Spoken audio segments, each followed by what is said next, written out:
अस्सलाम वालेकुम। आज का हमारा टॉपिक है preprocessor directive, header files and C statements. What is preprocessor directive?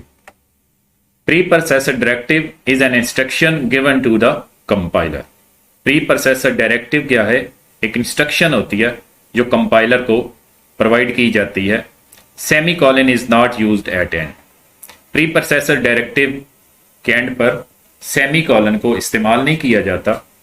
It start with hash symbol. Pre processor directive जो है वो हैश सिंबल के साथ स्टार्ट होता है। For example hash include studio dot H. इसमें देखिएगा कि शुरू में हैश का सिंबल इस्तेमाल किया गया है और इसके एंड पे कोई सेमी कॉलन इस्तेमाल नहीं किया गया है। इसमें इंक्लूड जो है ये प्री प्रोसेसर डायरेक्टिव के तौर पे इस्तेमाल हो रहा है और स्टूडियो डॉट एच जैसे stdio.h भी कहते हैं हेडर फाइल है। तो इसके अंदर इंक्लूड प्री प्रोसेसर डायरेक्टिव जो है वो studio.h यानी हेडर फाइल को इंक्लूड करने के लिए इस्तेमाल किया गया। तो प्री प्रोसेसर डायरेक्टिव की टू टाइप्स हैं। Number 1 include, number 2 define. Include preprocessor directive. Include preprocessor directive use to include header file. ये प्रोग्राम के अंदर हेडर फाइल्स को इंक्लूड करने के लिए इस्तेमाल होता है। It start with symbol hash. Start के अंदर हैश सिंबल लगाया जाता है। It is not terminated with semi colon. And के ऊपर सेमी कॉलन का इस्तेमाल नहीं किया जाता। For example hash include studio dot H. तो इसके अंदर इंक्लूड जो है वो प्री प्रोसेसर डायरेक्टिव है और studio dot H header file है। तो यानी इसके अंदर include preprocessor header file studio dot H को शामिल कर रहा है, इंक्लूड कर रहा है। Number 2 define preprocessor directive. It is use to define a constant. Define preprocessor directive program के अंदर कांस्टेंट को डिफाइन करने के लिए इस्तेमाल होता है। It start with symbol hash. इसके स्टार्ट में भी हैश का सिंबल इस्तेमाल होता है। It is not terminated with semi colon. Include की तरह इसके एंड पर भी सेमी कॉलन का इस्तेमाल नहीं किया जाता। फॉर एग्जाम्पल इसके अंदर हम एक पाई कास्टेड को वैल्यू असाइन कर रहे हैं 3.14। हैश डिफाइन पाई 3.14। तो इसमें डिफाइन जो है प्री प्रोसेसर डायरेक्टिव है जो पाई कांस्टेंट को डिफाइन कर रहा है। What are header files? Header files किसे कहते हैं? Header files are collection of standard library functions. Programs के अंदर हेडर फाइल्स को इंक्लूड किया जाता है और हेडर फाइल्स क्या होती हैं? ये स्टैंडर्ड लाइब्रेरी फंक्शंस को कंटेन करती हैं। ये लाइब्रेरी फंक्शंस का कलेक्शन होती हैं। These function perform different task. ये फंक्शन प्रोग्राम के अंदर डिफरेंट टास्क को परफॉर्म करते हैं। Header files contain definition of function which are use into any C program. C program के अंदर जो हम फंक्शन इस्तेमाल करते हैं, for example print F, scan F, get C H, get C H ई। तो इन फंक्शन की डेफिनेशन यानी डिक्लेरेशन जो है वो हेडर फाइल के अंदर होती है। Hash include statement is use to add header file. तो इंक्लूड प्री प्रोसेसर डायरेक्टिव जो है वो हेडर फाइल को इंक्लूड करने के लिए इस्तेमाल होता है। Studio dot H and conio dot H और हेडर फाइल्स। तो आमतौर पे हम प्रोग्राम के अंदर स्टूडियो डॉट एच और कोनियो डॉट एच को हेडर फाइल के तौर पे इस्तेमाल करते हैं। फॉर एग्जाम्पल कि हम किसी हेडर फाइल को प्रोग्राम के अंदर कैसे इंक्लूड करते हैं? प्रोग्राम के बिल्कुल स्टार्ट में hash include studio dot H लिखते हैं।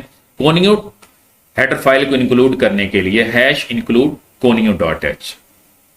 तो ये इसको प्रोग्राम के बिल्कुल स्टार्ट में लिखा जाता है। इसमें तरतीब जरूरी नहीं है कि आप hash include studio dot H को पहले भी लिख सकते हैं या hash include conio dot H के बाद भी लिख सकते हैं। प्रोग्राम के अंदर मेन फंक्शन क्या होता है? Main function is a place where execution of program starts. किसी प्रोग्राम के अंदर मेन फंक्शन वो एरिया होता है जहां से उस प्रोग्राम की एग्जीक्यूशन स्टार्ट होती है। When control enters into the main function, then statements are executed. जब कंट्रोल मेन फंक्शन के अंदर दाखिल होता है तब प्रोग्राम के अंदर मौजूद स्टेटमेंट्स जो हैं वो एग्जीक्यूट होती हैं। Each program must contain main function, हर प्रोग्राम के अंदर एक मेन फंक्शन का होना मस्ट है। किसी भी प्रोग्राम के अंदर कम से कम एक मेन फंक्शन होता है और ज्यादा से ज्यादा भी एक मेन फंक्शन होता है। अगर प्रोग्राम के अंदर मेन फंक्शन ना हो तो उसकी एग्जीक्यूशन नहीं होती, वो प्रोग्राम कंपाइल तो हो जाएगा लेकिन एग्जीक्यूट नहीं होगा। If program does not contain main function it can be compiled but can not be executed. अगर किसी प्रोग्राम के अंदर मेन फंक्शन ना हो तो वो प्रोग्राम कंपाइल तो हो सकता है लेकिन एग्जीक्यूट नहीं होगा। ये आपके सामने सिंटैक्स है मेन फंक्शन का, बिल्कुल स्टार्ट के अंदर वाइड मेन, उसके बाद पेरेंथेसिस छोटी ब्रैकेट्स, फिर करली ब्रेसेस यानी करली ब्रैकेट्स और दो करली ब्रैकेट्स का दरमियानी एरिया जो है बॉडी ऑफ मेन फंक्शन होता है। ये आपके सामने एक प्रोग्राम है, इसके अंदर ये मेन फंक्शन स्टार्ट हो रहा है, इस ओपनिंग ब्रैकेट से इस ब्रैकेट तक इस मेन फंक्शन की बॉडी है। सी statement, a statement in C language is an instruction or command for computer to perform task। Program के अंदर स्टेटमेंट एक इंस्ट्रक्शन या कमांड होती है जो कंप्यूटर को यानी सीपीयू को कोई टास्क परफॉर्म करने के लिए कहती है। स्टेटमेंट्स आर रिटन इन करली ब्रेसेस, इन्हें करली ब्रैकेट्स के अंदर लिखा जाता है। Every statement in C program is terminated with semicolon, हर सी स्टेटमेंट के एंड पे सेमी कॉलन होता है और यही सी स्टेटमेंट की पहचान है। For example printf C programming semicolon, तो ये क्या है? सी स्टेटमेंट है।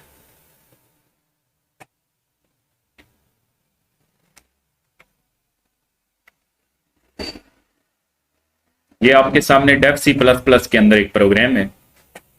तो प्रोग्राम के बिल्कुल टॉप के ऊपर ये प्री प्रोसेसर डायरेक्टिव एरिया है, इसके अंदर इंक्लूड प्री प्रोसेसर डायरेक्टिव का इस्तेमाल किया गया जो दो हेडर फाइल्स को इंक्लूड कर रहा है, studio.h को और conio.h को। इसके अंदर यहां से मेन फंक्शन स्टार्ट हो रहा है और इस ब्रैकेट से लेके इस ब्रैकेट तक यानी करली ब्रेसेस के दरमियानी एरिया, करली ब्रैकेट का दरमियानी area body of main function है। तो इसकी बॉडी में ये 3 स्टेटमेंट्स हैं। printf फर्स्ट प्रोग्राम इन सी, printf सी प्रोग्रामिंग गेट सी है। तो ये इस प्रोग्राम की यानी मेन फंक्शन की 3 स्टेटमेंट्स।